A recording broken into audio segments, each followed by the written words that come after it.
दोस्तों स्वागत है एक बार फिर से आपका अपने प्लेटफॉर्म योगेंद्रा टाइम्स पर। पिछले सेशंस में दोस्तों जो हम ज्योग्राफी का सिलसिला लेकर चले हैं उसमें हम एस्ट्रोनॉमी से लेकर पृथ्वी की आंतरिक संरचना तक के क्रमानुसार कोई भी सेशन बिना छोड़े, कोई भी टॉपिक बिना स्किप किए सभी प्रश्नों को जो आयोग ने अभी तक पूछे हैं या जो संभावित हैं उनको हमने एक सूत्र में पिरोकर आपके समक्ष उपस्थित करवाया है।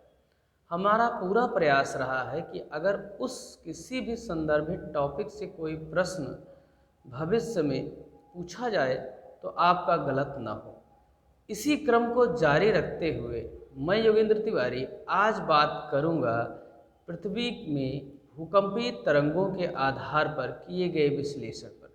तो बने रहिएगा अंत तक हमारे साथ। इस सेशन में हम जानेंगे पृथ्वी से संबंधित वेव्स जो भूकंप के दौरान हमें प्राप्त होती हैं, उनसे क्या क्या हमें जानकारियाँ मिलती हैं, और साथ ही साथ ये भी जानेंगे उन वेव्स के आधार पर पृथ्वी को किस तरीके से उसके आंतरिक भागों के बारे में विवरण निकाला जाता है।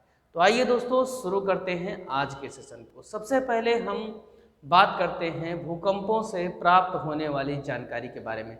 जैसे हमने इस सिलसिले को उस समय शुरू किया था जब हम एक टॉपिक कर रहे थे आपके समक्ष पृथ्वी की आंतरिक संरचना से संबंधित। उस संरचना में हमने बात किया था कि पृथ्वी से के अंदर के बारे में, आंतरिक भागों के बारे में जो हमें जानकारी मिलती है उसमें हमने दो कारण एक तो बात किया था, एक प्राकृतिक कारण, दूसरा अप्राकृतिक कारण। प्राकृतिक कारणों में हमने कुछ प्रमुख कारणों को आपको गिनाया था उस समय, जिनमें एक ज्वालामुखी था, एक उल्कापात था और एक भूकंप था। तो आज के सेशन में बेसिकली हम चर्चा करेंगे भूकंप के बारे में कि भूकंपीय तरंगों के दौरान किस प्रकार की जानकारी हमें मिलती है। ठीक है दोस्तों, आइए चलते हैं आगे। तो दोस्तों भूकंपीय तरंगों के बारे में हमें जो उनसे भूकंपों से जानकारी प्राप्त होती है वह यह प्राप्त होती है कि भूकंपीय तरंगें दो प्रकार की होती हैं, एक तो बॉडी वेव्स और एक सरफेस वेव्स। ठीक है दोस्तों, बॉडी वेव्स में हमें दो प्रकार की तरंगें मिलती हैं, एक पी वेव्स, दूसरा एस वेव्स। बॉडी वेव्स को ही दोस्तों भूगर्भिक तरंगे भी कहते हैं। इसको थोड़ा ध्यान से देखिएगा, भूगर्भिक तरंग बोलते हैं, जबकि सरफेस वेव्स को सतही तरंग कहते हैं। तो अगर आपसे प्रश्न ये बनाए वो कि भूकंप के आधार पर तरंगे कितने प्रकार की होती हैं, तो आप क्या बताएंगे? दो प्रकार की तरंगे होती हैं। ठीक है दोस्तों, कौन कौन सी? बॉडी वेव्स और सरफेस वेव्स। अब बॉडी वेव्स जो होती हैं वो दो प्रकार की होती हैं, एक उनमें से पी वेव्स होती है, दूसरी एस वेव्स होती है और लास्ट वाली एल वेव्स होती है। ठीक, तो पी वेव्स, एस वेव्स और एल वेव्स में क्या संबंध है? इन तरंगों से हमें किस प्रकार की जानकारी प्राप्त होती है, यही हमारे एग्जाम में पूछा जाता है। हाल ही में अभी सीडीएस की परीक्षा संपन्न हुई जिसमें पी वेव्स से रिलेटेड क्वेश्चन को पूछा गया। पीसीएस में लगातार यहाँ से प्रश्न आते रहते हैं। कुल मिलाकर मेरे कहने का मतलब ये है, अगर एग्जामिनर पृथ्वी की आंतरिक संरचना वाले पॉइंट पर पहुँचता है तो हमारे सेशन में आपको सभी बातें बताई जाएंगी जो संभावित रूप से वो आपसे पूछ सकता है। तो आइए चर्चा करते हैं पहले हम बॉडी वेव्स के बारे में। ठीक है दोस्तों, और बॉडी वेव्स में बेसिकली हम चर्चा करेंगे सबसे पहले पी वेव्स के बारे में। ठीक है, एक एक पॉइंट को आप हमारे साथ नोट करते चलिएगा, समझते चलिएगा। अगर कोई आपको प्रॉब्लम हो रही तो आप yogendratimes@gmail.com पर मेल करिएगा, आपको यथाशीघ्र वहाँ पे आपके समस्या को सॉल्व किया जाएगा। अगर इतना आप करने में अपने आप को असमर्थ पा रहे हैं तो आप कमेंट बॉक्स में जाके हमें कमेंट भी करके क्वेश्चन पूछ सकते हैं। आइए देखिए बॉडी वेव्स के बारे में हम थोड़ा सा जानकारी लेते हैं। ये दो प्रकार की होती है, मैंने पहले ही बताया, पी वेव्स और एस वेव्स। पी वेव्स को दोस्तों हिंदी में बोलते हैं प्राथमिक तरंगे। यही प्रश्न आपसे ये भी पूछ सकता है, कोई दिक्कत नहीं, कि पी वेव्स को क्या कहा जाता है। ठीक है, या सबसे पहले जो तरंगे पृथ्वी की सतह पर प्राप्त होती हैं उसे क्या कहते हैं? तो उसका नाम दोस्तों प्राथमिक तरंग है। ठीक, अब इसी तरीके से एस वेव को सेकेंडरी वेव्स इंग्लिश में बोलते हैं और हिंदी में बोलते हैं द्वितीयक तरंगे। ध्यान से एक एक चीज़ समझते चलिएगा, इसमें कोई बहुत बड़ी बात नहीं, बहुत कठिनाई की बात नहीं है, क्योंकि एक डायग्राम के थ्रू हमें बताया नहीं जाता, इसलिए हम कन्फ्यूजन में रहते हैं। ठीक, अब क्या करेगा एग्जामिनर, पी वेव से संबंधित आपसे प्रश्न बनाएगा। ठीक है, तो पी वेव्स में क्या क्या होता है दोस्तों, आइए देखते हैं। पी वेव्स या प्राथमिक तरंगे। ठीक है दोस्तों, सबसे पहला पॉइंट ये है कि चाहे वो बॉडी वेव्स हो चाहे वो सरफेस वेव्स हो, अगर हम दोनों की बात करें तो दोनों में सबसे तेज गति जिसकी होती है वो पी वेव्स की होती है। अर्थात इसकी गति क्या होती है, सबसे तेज, सर्वाधिक। तीनों वेव्स में, तीनों तरंगों में सबसे तेज गति किस तरंग की होती है, तो प्राथमिक वेव्स या पी वेव्स की गति सबसे ज़्यादा होती है। अब आप स्वयं सोचिए कि मान लीजिए ये सतह है, पृथ्वी की सतह है। अब पृथ्वी की सतह से कोई एक वेव आके बहुत तेजी के साथ टकरा रही है, तो अचानक से झटका तो लगेगा पृथ्वी को, परंतु वह झटका बहुत कम समय के लिए होगा। इसीलिए पी वेव्स से होने वाला नुकसान दोस्तों सबसे कम होता है। ठीक है, क्षति सबसे कम पहुंचाती है पी वेव्स, इसको ध्यान में रखिएगा, न्यूनतम क्षति पहुंचाती है पी वेव्स। ठीक है दोस्तों, ये मामला क्लियर हुआ। अब और क्या हो सकता है, इसके माध्यम पर आपसे चर्चा करता है कि यह तरंग पी वेव्स किन किन माध्यमों में गति करती है। तो ध्यान दीजिएगा भैया कि ये गति तीनों माध्यमों में करती है। ठोस में भी यह चलती है, द्रव में भी यह चलती है और गैस में भी यह चलती है। इसको ध्यान से लिखिएगा, आप भी समझिएगा। ठीक, तो सबसे तेज गति होने के कारण नुकसान सबसे कम करती है और यह गति तीनों माध्यमों में करती है। ध्यान रखिएगा, इसकी प्रॉपर्टीज कुछ मैच करती हैं ध्वनित तरंगों की तरह से। इसको अनुदैर्ध्य तरंग की कैटेगरी में रखा जाता है, इसको ध्यान में रखिएगा। ठीक है दोस्तों, ठीक, तो आशा करते हैं आपको पी वेव्स समझ में आई होंगी। ठीक, इस तरंग से संबंधित इतने पॉइंट्स में से आपसे प्रश्न वो बनाएगा। अब चलिए आगे बढ़ते हैं हम और चर्चा करते हैं एस वेव्स से। ठीक, एस वेव्स के बारे में जानकारी प्राप्त करते हैं। देखिए, प्रश्न इसी तरीके से कूट में बनाकर वो आपसे पूछता है। अगर आप बड़ी परीक्षा के लिए जा रहे हैं, अगर आप छोटी परीक्षाओं के लिए जा रहे हैं, ग्रुप सी या ग्रुप डी से संबंधित परीक्षाओं के लिए, तो उसमें आप देखेंगे इन्हीं पॉइंट्स में से कोई एक पॉइंट उठा के आपसे पूछ लेता है कौन सा सही है निम्नलिखित में से या कौन सा गलत है। ठीक है, परीक्षाओं का स्तर दिन ब दिन क्या है, बढ़ रहा है। अब हम पढ़ेंगे एस वेव्स के बारे में। एस वेव के बारे में क्या है, इन्हें हिंदी में द्वितीयक तरंगे भी कहते हैं, इसको थोड़ा सा ध्यान में आप रखिएगा।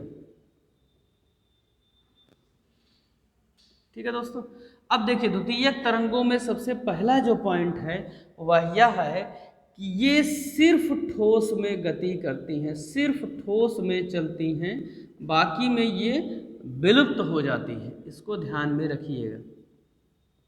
ठीक है दोस्तों, तो कहाँ चलती हैं, सिर्फ ठोस में चलती हैं। ये प्रश्न आप देखेंगे कई बार पूछा गया है। दूसरा क्या है, इनकी गति पी तरंगों से कम होती है। ठीक है दोस्तों, पी तरंगों से गति क्या होती है, कम होती है। ठीक, तीसरा पॉइंट क्या है, अब देखिए जैसे मैंने बताया कि पी वेव जब आएगी तो सरफेस पे तेजी के साथ टकराएगी, क्योंकि गति क्या होती है, ज़्यादा होती है, तो जो झटका लगेगा वह कम समय के लिए लगेगा, इसीलिए नुकसान कम पहुंचता है। ठीक, जबकि एस वेव जब आती है तो इसकी गति पी वेव से थोड़ी कम होती, इसीलिए जो नुकसान पहुंचाती है या जो क्षति पहुंचाती है वह पी से अधिक होती है, पी से अधिक। ध्यान दीजिए कि जिसकी जितनी कम गति होगी, जितनी ज़्यादा देर तक वो झटका देगी, उतनी ही ज़्यादा क्षति पहुंचेगी। तो आप देखेंगे पी वेव्स की जो स्पीड है वो बहुत ज़्यादा होती है, इसलिए वह उससे द्वारा पहुंचाया जाने वाला नुकसान कम होता है, जबकि एस वेव की स्पीड पी से कम होती है, इसीलिए उसके द्वारा पहुंचाया जाने वाला नुकसान पी से ज़्यादा होगा। ठीक है। चौथा बिंदु दोस्तों इनमें से यह है कि इन्हें अनुप्रस्थ तरंगे भी कहा जाता है। क्या कहा जाता है भैया? अनुप्रस्थ तरंगे। ठीक है, ध्यान दीजिएगा, इसको एस से इसका नाम स्टार्ट है, एस वेव्स, सेकेंडरी वेव्स। तो आप कह सकते हैं, इसको याद कर सकते हैं सॉलिड, सिर्फ या कहाँ चलेगी? सॉलिड में। ठीक है, इसको थोड़ा सा दिमाग में रखिएगा। ठीक है, अब आगे चलिए हम बढ़ते हैं और जानते हैं सरफेस वेव्स के बारे में, या यूं कहें कि सतही तरंगों के बारे में जानकारी प्राप्त करेंगे, या यूं कहें कि अंतिम वेव्स जो है तीनों वेव्स में से उनमें जानकारी हम उनके बारे में प्राप्त करते हैं। और ध्यान रखिएगा, वहां पे जानकारी से पहले एक स्क्रीनशॉट आप इसका ले सकते हैं। ठीक है, स्क्रीनशॉट लेने से आपको फायदा, आप रिवाइज कर सकते हैं वहां से। चलिए आगे बढ़ते हैं और हम जानेंगे अब एल वेव्स के बारे में। एल वेव्स की खासियत क्या है, ये कितना नुकसान पहुंचाती हैं, ये गति किस में करती हैं। ठीक है दोस्तों, आइए देखिएगा, एल वेव्स को सबसे पहले क्या बोलते हैं? Surface waves. इसको ध्यान में रखिएगा, सतही तरंगे। ये क्या है? सतही तरंग है, सतह पर सिर्फ मिलती है, बाकी में लुप्त रहती है, आप देखेंगे। ठीक है, इसकी सबसे पहली खासियत दोस्तों यह है कि इसकी गति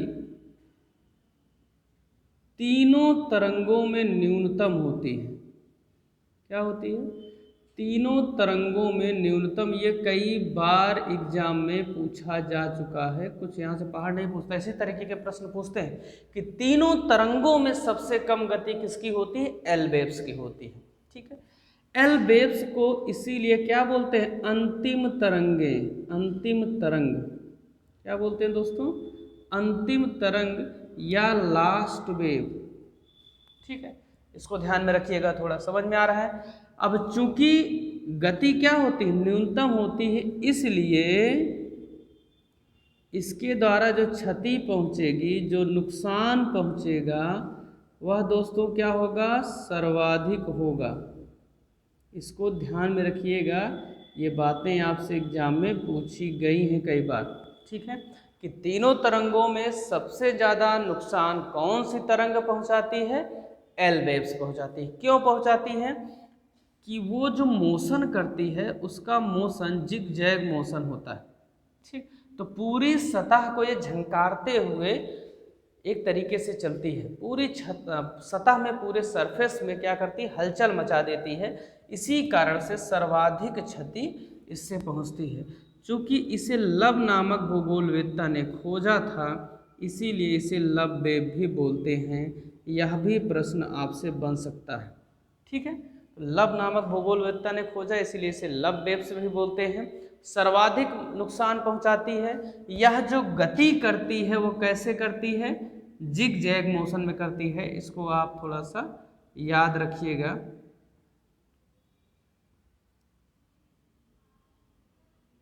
ठीक है दोस्तों, ऐसे ऐसे चलती है, सीधी रेखा में नहीं चलती है। ठीक है, और जब ऐसे ऐसे चलती है इस तरीके से लड़खड़ाते हुए, तो ज़्यादातर क्या है? ज़्यादा भाग को ये कवर करती है, जिससे पृथ्वी के ज़्यादा हिस्से भूकंप से प्रभावित होते हैं। तो ये रहा दोस्तों आज का हमारा सेशन, जिसमें हमने भूकंपीय तरंगों के बारे में चर्चा की और यहाँ से बनने वाले प्रश्नों को जाना।